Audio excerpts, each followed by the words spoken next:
ओम शांति। मुरली है 14 अगस्त 2024। बाप दादा के मधुर महावत। मीठे बच्चे, तुम्हारा अनादि नाता है भाई भाई का। तुम साकार में भाई बहन हो, इसलिए तुम्हारी कभी क्रिमिनल दृष्टि नहीं जा सकती। तुम्हारा अनादि नाता है भाई भाई का। तुम साकार में भाई बहन हो, इसलिए तुम्हारी कभी क्रिमिनल दृष्टि नहीं जा सकती। आज का प्रश्न है, विजयी अष्ट रत्न कौन बनते हैं? उनकी वैल्यू क्या है? विजयी अष्ट रत्न कौन है? उनकी वैल्यू क्या है? बाबा ने उत्तर दिया, जिनकी मनसा में क्रिमिनल ख्यालात नहीं रहते, पूरी सिविल आई हो, वही अष्ट रत्न बनते हैं। अर्थात कर्मातीत अवस्था को पाते हैं। उनकी इतनी अधिक वैल्यू होती, जो किसी पर कभी ग्रहचारी बैठती है तो उसे अष्ट रत्न की अंगूठी पहनाते हैं। समझते हैं इससे ग्रहचारी उतर जाएगी।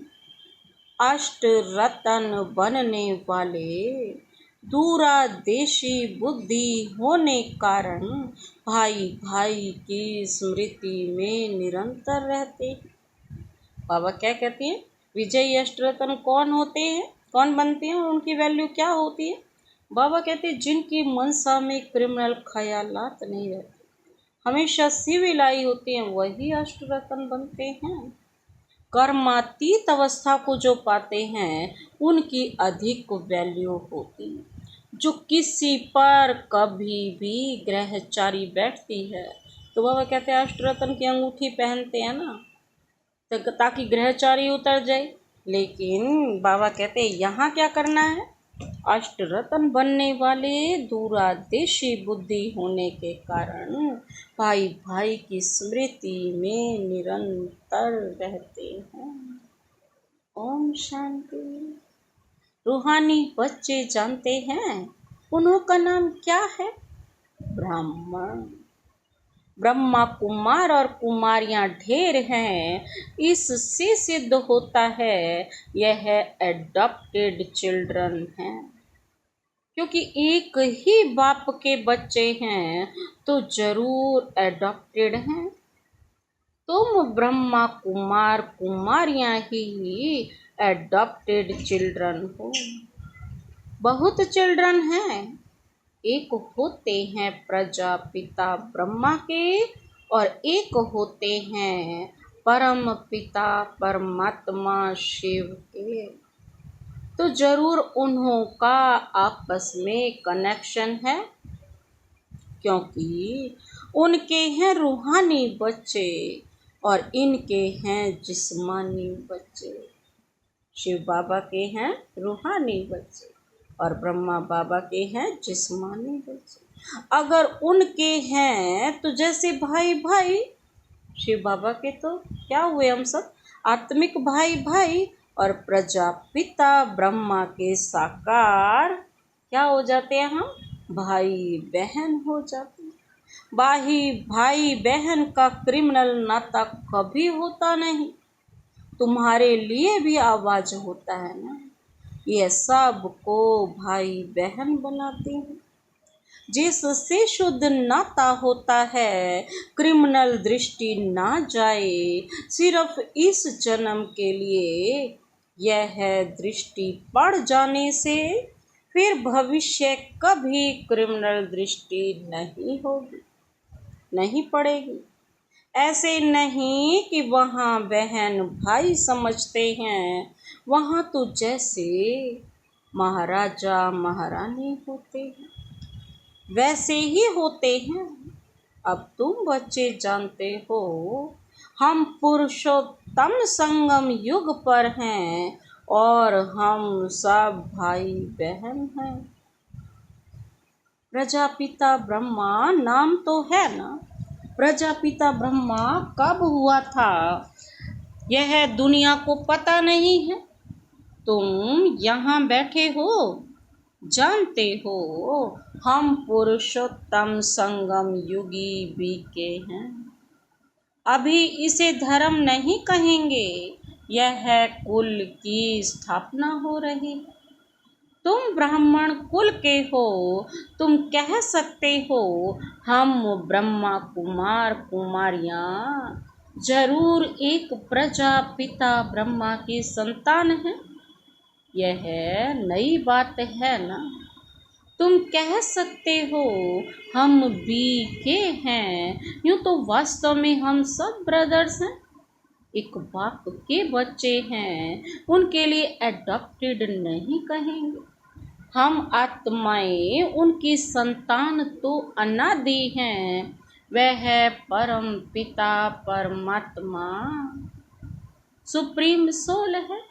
और किसको सुप्रीम अक्षर नहीं कहेंगे। सुप्रीम कहा जाता है संपूर्ण पवित्र को। ऐसे नहीं कहेंगे, इसमें प्योरिटी है। प्योरिटी सीखते हैं इस संगम पर। तुम तो पुरुषोत्तम संगम युग के निवासी हो, जैसे कलयुग निवासी। सतयुग के निवासी कहा जाता है ना। 4 युग है तो चारों निवासी हैं ही। सतयुग निवासी, कलयुग निवासी। कलयुग को तो बहुत ही जानते हैं, सतयुग कलयुग। अगर दूरदेशी बुद्धि हो तो समझ सकेंगे कलयुग और सतयुग के बीच को क्या कहा जाता है। कलयुग और सतयुग के बीच को संगम युग। शास्त्रों में फिर क्या कह दिया, युगे युगे कह दिया है। बाप कहते हैं मैं युगे युगे नहीं आता हूँ। तुम्हारी बुद्धि में यह होना चाहिए कि हम पुरुषोत्तम संगम युगी ब्रह्मा कुमार कुमारियां हैं। ना हम सतयुग में हैं, न कलयुग में हैं। संगम के बाद सतयुग आना है जरूर। तुम अभी सतयुग में जाने के लिए पुरुषार्थ कर रहे हो। बाबा कहते वहां पवित्रता बिगड़ तो कोई जा नहीं सकता। इस समय तुम पवित्र बनने के लिए पुरुषार्थी हो। सब तो पवित्र नहीं है, कई पतित भी होते हैं। चलते चलते गिर पड़ते हैं, फिर छिप कर आए अमृत पीते हैं। वास्तव में जो अमृत छोड़ विष खाते हैं, उनको कुछ समय आने नहीं देते। परंतु यह भी गायन है, जब अमृत बांटा था तो विकारी असुर छिप कर आए बैठते थे। कहते हैं ना, इंद्र सभा में ऐसे अपवित्र आकर बैठते तो उन्हें श्राप लग जाता है। एक कहानी भी बताते हैं। एक परी एक विकारी को ले आई, फिर उनका क्या हाल हुआ। बाबा पूछ रहे, विकारी तो जरूर गिर पड़ेंगे, यह समझ की बात है। विकारी चढ़ न सके। कहते हैं वह जाकर पत्थर बना। जो विकारी को ले गई थी वो क्या बन गया जाकर के, पत्थर। अब ऐसे नहीं कि मनुष्य पत्थर व झाड़ बनते हैं, पत्थर बुद्धि बन गए, कोई असर ही नहीं। यहाँ आते हैं पारस बुद्धि बनने के लिए, परंतु छिप कर विष पीते हैं तो सिद्ध होता है पत्थर बुद्धि ही रहेंगे। यह सामने समझाया जाता है। शास्त्रों में तो ऐसे ही बैठ लिखा है। नाम रखा है इंद्र सभा, जहाँ पुखराजपुरी परी किस्म किस्म की परियां दिखाते हैं। रत्नों में भी नंबरवार होते हैं ना। कोई बहुत अच्छा रतन, कोई कम, कोई की वैल्यू कम और कोई की बहुत होती है। इसीलिए तो 9 रतन की अंगूठी भी बहुत बनाते हैं, एडवर्टाइज करते हैं, नाम तो रतन ही है। यहाँ बैठे हैं परंतु उनमें भी कहेंगे यह हीरा है, यह पन्ना है, यह माणिक पुखराज भी बैठे हैं। रात दिन का फर्क है, उनकी वैल्यू में भी बहुत फर्क है। वैसे ही फिर फूलों से भेंट की जाती है, उनमें भी वैरायटी है।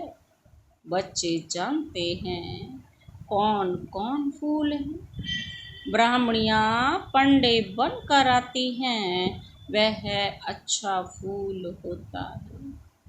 कोई तो फिर स्टूडेंट भी जास्ती तीखे होते हैं, समझाने करने में। बाबा ब्राह्मणी को फूल ना देकर उनको देंगे।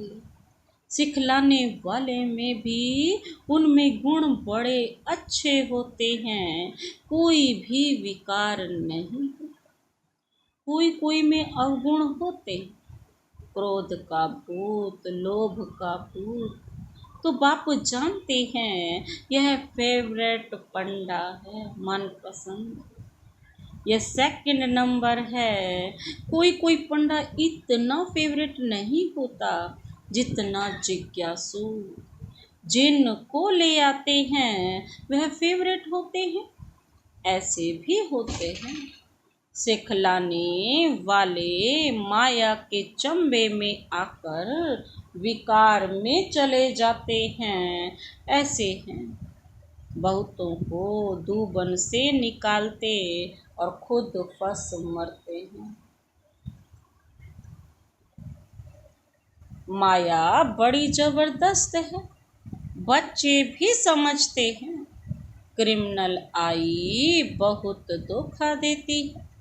जब तक क्रिमिनल आई है तो भाई बहन का जो डायरेक्शन मिला है वह भी नहीं चल सकता। बाबा कहते सिविल आई बदल कर क्रिमिनल आई बन जाती है। जब क्रिमिनल आई टूट कर पक्की सिविल आई बन जाती है तो उसको कहा जाता है कर्मातीत अवस्था। इतनी अपनी जांच करनी है, इकट्ठे रहते हुए विकार की दृष्टि न जाए।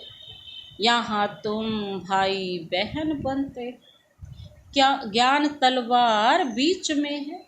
हमको तो पवित्र रहने की पक्की प्रतिज्ञा करनी है, परंतु लिखते हैं बाबा कशिश होती है वह अवस्था जुन पक्की नहीं हुई है। पुरुषार्थ करते रहते हैं यह भी ना हो, एकदम सिविल आई जब बन जाए तब ही विजयी पा सकते। अवस्था ऐसी चाहिए जो कोई विकारी संकल्प भी ना उठे। इसको ही कर्मातीत अवस्था कहा जाता है। मंजिल है, कितनी वंडरफुल माला बनती है। 8 रतन की भी माला होती है, बच्चे तो ढेर के ढेर। सूर्यवंशी चंद्रवंशी घराना यहाँ स्थापन होता है, उन सब को मिलाकर फुल पास स्कॉलरशिप लेने वाले 8 रतन निकलते हैं। बीच में फिर उन्हों को रतन बनाने वाला हीरा शिव डालते। सेंटर में कौन सा हीरा डालती है? शिव बाबा। जिसने ऐसे 8 रतन बनाए, ग्रहचारी बैठती है तो भी 8 रतन की अंगूठी पहनते हैं। इस समय भारत पर राहु की ग्रहचारी है, पहले थी वृक्षपति की। अर्थात बृहस्पति की दशा। तुम सतयुगी देवता थे, विश्व पर राज्य करते थे, फिर राहु की दशा बैठ गई। अभी तुम जानते हो हमारे ऊपर बृहस्पति की दशा थी। नाम है वृक्षपति और शॉर्ट में बृहस्पति कहा जाता है। हमारे पर बरोबर बृहस्पति की दशा थी, जबकि हम विश्व के मालिक थे। अभी राहु की दशा बैठी है, जो हम कोड़ी मिसल बने हैं। यह तो हर एक समझ सकते हैं, पूछने की भी बात नहीं। गुरुओं आदि से पूछते हैं, इस इम्तिहान में पास होंगे। यहाँ भी बाबा से पूछते हैं, हम पास होंगे? कहता हूँ, अगर ऐसे पुरुषार्थ से चलते रहे तो क्यों नहीं पास होंगे। परंतु माया बड़ी प्रबल है, तूफान में ला देगी। इस समय तो ठीक है, आगे चल तूफान बहुत आए तो। अभी तुम युद्ध के मैदान में हो, फिर हम गारंटी कर सकते हैं। आगे माला बनाते थे, जिनको 2-3 नंबर में रखते थे, वह है नहीं, एकदम कांटा बन गए। तो बाप ने कहा, ब्राह्मणों की माला बन नहीं सकती है, युद्ध के मैदान में है ना। आज ब्राह्मण कल शूद्र बन जाएंगे। विकार में गया गोया शूद्र बना, राहु की दशा बैठ गई। बृहस्पति की दशा के लिए पुरुषार्थ करते थे, वृक्षपति पढ़ाते थे। चलते चलते माया का थप्पड़ लगा, फिर राहु की दशा बैठ गई। ट्रेटर बन पड़ते। ऐसे सब जगह होते हैं। एक रजाई से निकल दूसरी रजाई में जाकर शरण लेते हैं। फिर वह लोग भी देखते हैं, क्या देखते हैं कि यह हमारे काम का है तो शरण दे देते हैं। ऐसे बहुत ट्रेटर बनते हैं, एरोप्लेन सहित जाकर दूसरी रजाई में बैठते हैं।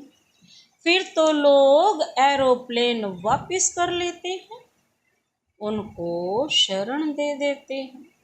एरोप्लेन को थोड़ी ही शरण लेते, वह तो उनकी प्रॉपर्टी है ना, उनकी चीज उनको वापस कर देते हैं। बाकी मनुष्य को शरण देते हैं। अभी तुम बच्चे शरण आए हो बाप के पास, कहते हो हमारी लाज रखो। द्रौपदी ने पुकारा कि हमको यह नग्न करते हैं, पतित होने से बचाओ। सतयुग में कभी नग्न नहीं होते, उनको तो कहते ही हैं संपूर्ण निर्विकारी। छोटे बच्चे तो होते ही हैं निर्विकारी, यह गृहस्थ व्यवहार में रहते संपूर्ण निर्विकारी रहते हैं। भल स्त्री पुरुष साथ रहते हैं तो भी निर्विकारी रहते हैं। इसलिए कहते, हम नर से नारायण, नारी से लक्ष्मी बन रहे। वह है निर्विकारी दुनिया, वहाँ रावण नहीं, उसको कहा जाता है राम राज्य। राम शिव बाबा को कहा जाता है। राम नाम जपने का अर्थ ही है बाप को याद करना। राम राम जब कहते हैं तो बुद्धि में निराकार ही रहता है। राम राम कहते हैं, सीता को छोड़ देते हैं। वैसे श्री कृष्ण का नाम लेते हैं, राधे को छोड़ देते हैं। यहाँ तो बाप है ही एक। वह कहते हैं माँ में कम याद करो। श्री कृष्ण को पतित पावन नहीं कहेंगे। छोटेपन में राधे कृष्ण भाई बहन भी नहीं थे, अलग अलग राजाई के थे। बच्चे तो होते ही शुद्ध हैं। बाबा भी कहते हैं बच्चे तो फूल हैं, उनमें विकार की दृष्टि नहीं होती। जब बड़े होते हैं तब दृष्टि जाती है। इसलिए बालक और महात्मा को समान कहते हैं, बल्कि बच्चा महात्मा से भी ऊंचे है। महात्मा को फिर भी मालूम है कि हम भ्रष्टाचार से पैदा हुआ हूँ। छोटे बच्चे को तो यह भी मालूम नहीं रहता। बच्चा बाप का बना और वर्षा तो है ही। तुम विश्व की राजधानी के मालिक बनते हो। कल की बात है, तुम विश्व के मालिक थे, अब फिर तुम बनते हो। इतनी प्राप्ति होती है तो स्त्री पुरुष बहन भाई बन पवित्र रहें तो यहाँ बड़ी बात है। कुछ तो मेहनत भी चाहिए ना। हाँ, नंबरवार पुरुषार्थ अनुसार। अब बृहस्पति की दशा में जाते हो, स्वर्ग में तो जाते हैं, फिर पढ़ाई से कोई ऊंच पद पाते हैं, कोई मध्यम, कोई फूल बनते, कोई क्या बगीचा है ना, फिर पद भी ऐसे लेंगे। पुरुषार्थ खूब करना है ऐसा फूल बनने के लिए। इसलिए बाबा फूल ले आते हैं बच्चों को दिखाने। बगीचे में तो अनेक प्रकार के फूल हैं। सतयुग में फूलों का बगीचा और यह है कांटों का जंगल।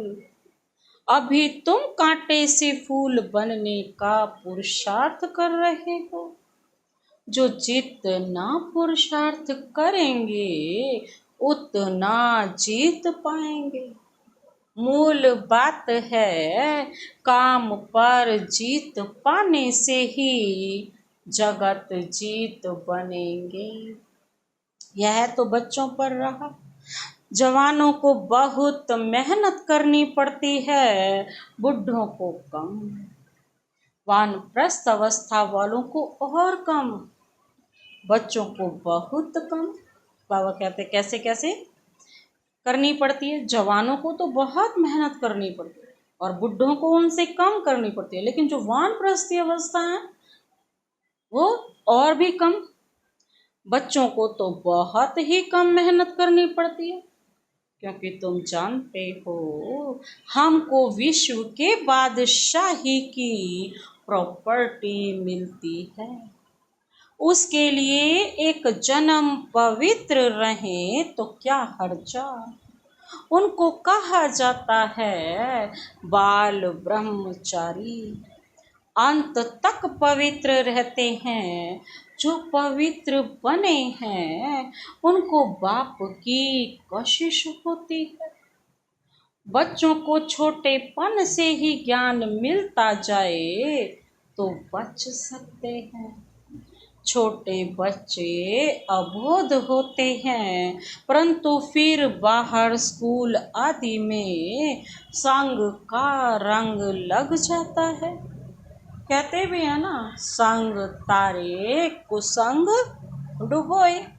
बाप कहते हैं हम तुमको पार ले जाते हैं शिवालय में। सतयुग है बिल्कुल नई दुनिया। बहुत थोड़े मनुष्य रहते हैं फिर वृद्धि को पाते हैं। वहाँ तो बहुत थोड़े देवताएं रहते हैं। तो नई दुनिया में जाने का पुरुषार्थ करना है। अच्छा, मीठे मीठे सिक्के लदे बच्चों प्रति मात पिता बाप दादा का याद प्यार और गुड मॉर्निंग। रूहानी बाप की रूहानी बच्चों को नमस्ते। हम रूहानी बच्चों की रूहानी बाप दादा को नमस्ते नमस्ते नमस्ते। Good morning. शुक्रिया बाबा, शुक्रिया। धारणा के लिए मुख्य सार है। पहला पॉइंट है, बाप का मन पसंद बनने के लिए गुणवान बनना है। अच्छे अच्छे गुण धारण कर फूल बनना है, अब गुण निकाल देने हैं। बाबा कहते किसी को भी कांटा नहीं लगाना है। बाप का मन पसंद बनने के लिए गुणवान बनना है। अच्छे अच्छे गुण धारण कर फूल बनना है, अब गुण निकाल देने हैं। किसी को भी कांटा नहीं लगाना है। दूसरा पॉइंट है, फुल पास होने व स्कॉलरशिप लेने के लिए ऐसी अवस्था बनानी है जो कुछ भी याद ना आए। पूरी सिविलाई बन जाए, सदा बृहस्पति की दशा बनी रहे। बाबा कहते फुल पास होने व स्कॉलरशिप लेने के लिए अवस्था ऐसी बनानी है जो कुछ भी याद ना आए। पूरी सिविलाई बन जाए, सदा बृहस्पति की दशा बनी रहे। आज का वरदान, वरदानी हाथ सदा अपने सिर पर अनुभव करते हुए यह वरदान अपने में समाते हैं। ब्राह्मण जीवन में सर्व खजानों को सफल कर सदा प्राप्ति संपन्न बनने वाले संतुष्ट मणि हो। ब्राह्मण जीवन में सर्व खजानों को सफल कर सदा प्राप्ति संपन्न बनने वाले संतुष्ट मणि भव। विस्तार है, ब्राह्मण जीवन का सबसे बड़े से बड़ा खजाना है संतुष्ट रहना। जहाँ सर्व प्राप्तियाँ हैं वहाँ संतुष्टता है, और जहाँ संतुष्टता है वहाँ सब कुछ है। जो संतुष्टता के रतन हैं वह सब प्राप्ति स्वरूप है। उनका गीत है, पाना था वह पा लिया। ऐसे सर्व प्राप्ति संपन्न बनने की विधि है, मिले हुए सर्व खजानों को यूज करना, क्योंकि जितना सफल करेंगे उतना खजाने बढ़ते जाएंगे। आज का स्लोगन है, होली हंस उन्हें कहा जाता है जो सदा अच्छाई रूपी मोती ही चुगते हैं, अवगुण रूपी कंकड़ नहीं। होली हंस उन्हें कहा जाता है जो सदा अच्छाई रूपी मोती ही चुगते हैं, अवगुण रूपी कंकड़ नहीं। अच्छा, ओम शांति।